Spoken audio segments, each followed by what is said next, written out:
ರೂಪಾಯಿಗಳನ್ನ ಲೆಕ್ಕ ಮಾಡ್ತಾ ಇರ್ತೀರಿ, ರೂಪಾಯಿಗಳಲ್ಲಿ ರಾಷ್ಟ್ರ ಲಾಂಛನ ಇದೆ, ಅದನ್ನು ಅನುಮೋದನೆ ಮಾಡಿದ್ದು ಯಾರು ಗೊತ್ತಿಲ್ಲ.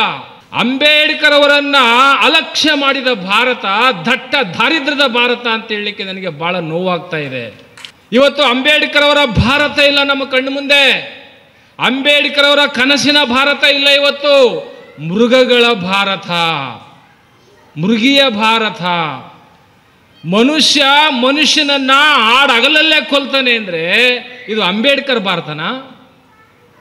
ಹುಲಿಯನ್ನ ಕೊಲ್ಲೋದಿಲ್ಲ, ಸಿಂಹವನ್ನು ಕೊಲ್ಲೋದಿಲ್ಲ, ತೋಳವನ್ನು ಕೊಲ್ಲೋದಿಲ್ಲ, ಯಾವ ಪ್ರಾಣಿಗಳು ಆ ಪ್ರಾಣಿಗಳನ್ನ ಕೊಲ್ಲೋದಿಲ್ಲ. ಆದರೆ ಮನುಷ್ಯನನ್ನ ಕೊಲ್ತಾನೆ ಅಂದ್ರೆ ಆಡಗಲಲ್ಲಿ. ಯಾವ ಭಾರತ ಇದು? ಯಾವ ಭಾರತದ ಕನಸನ್ನ ಕಟ್ಟಲಿಕ್ಕೆ ಇವತ್ತು ನಮ್ಮ ದೇಶದ ಜನ ಆತುರಿತಾ ಇದ್ದಾರೆ. 132ನೇ ಜಯಂತಿಯನ್ನು ಉಡುಪಿಯಲ್ಲೇ ಆಚರಣೆ ಮಾಡ್ತಾ ಇದ್ದೀವಿ.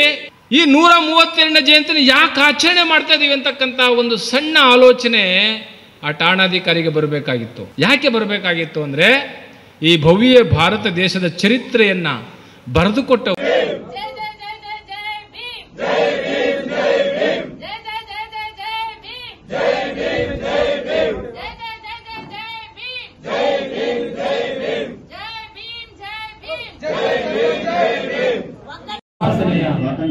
ಸ್ವಾತಂತ್ರ್ಯವನ್ನು ಸ್ಥಾನಮಾನ ಮತ್ತು ಅವಕಾಶಗಳ ಸಮಾನತೆಯನ್ನು ದೊರೆಯುವಂತೆ ಮಾಡುವುದಕ್ಕಾಗಿ ವ್ಯಕ್ತಿ ಗೌರವ ದೇಶದ ಏಕತೆ ಮತ್ತು ಸಮಗ್ರತೆಗಾಗಿ ಎಲ್ಲರಲ್ಲಿ ಭಾತೃತ್ವ ಭಾವನೆ